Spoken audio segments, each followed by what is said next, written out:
लाडू खाने की बात करने वाले मंत्री शेखावत आज खोल रहे हैं गहलोत साहब की पोल और भैया बोल रहे हैं कि राजस्थान री जनता रो आधो पैसो गहलोत साहब मारे ऊपर खर्च करया। अब सवाल उठता है कि गहलोत साहब ने गजेंद्र सिंह शेखावत पर राजस्थान की जनता का टैक्स का कितना पैसा खर्च किया और क्यों खर्च किया। थोड़े दिनों पहले आपने जरूर देखा होगा कि केंद्रीय मंत्री शेखावत साहब गहलोत जी को कॉल कर रहे थे, फोन मिला रहे थे और बधाइयां दे रहे थे। अरे हुक्म लाडू जिमाओ, घर बुलाओ।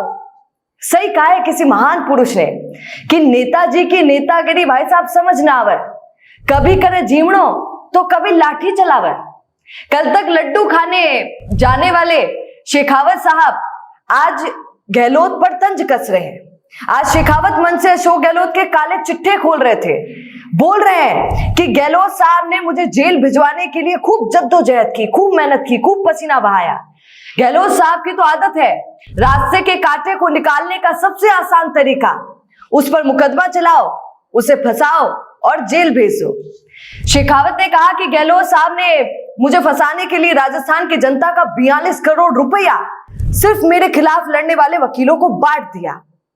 अब देखा जाए तो गहलोत साहब को सरकारी वकील के जरिए ये केस लड़ना चाहिए था, जो भी केस की वो बात कर रहे हैं, पर उन्होंने करोड़ों खर्च करके वकीलों का मुंह भरा।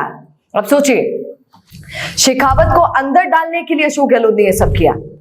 अशोक गहलोत और गजेंद्र सिंह शेखावत की दुश्मनी भैया बहुत पुरानी है। आपको याद होगा वो दिन, बाहर चाहे हंस ले या फिर कैमरे के सामने सिर्फ दिखाने के लिए एक दूसरे को फोन कर ले, पर हकीकत में ये एक दूसरे के तब से दुश्मन है जब से ये खबरें सामने आई थी कि शेखावत और कांग्रेस के कुछ नेता मिलकर सचिन पायलट को मुख्यमंत्री बनाने की रणनीति बना रहे हैं, जिसका ऑडियो खुद अशोक गहलोत ने वायरल करवाया था और ये बात उनके ओएसडी ने खुद बोली।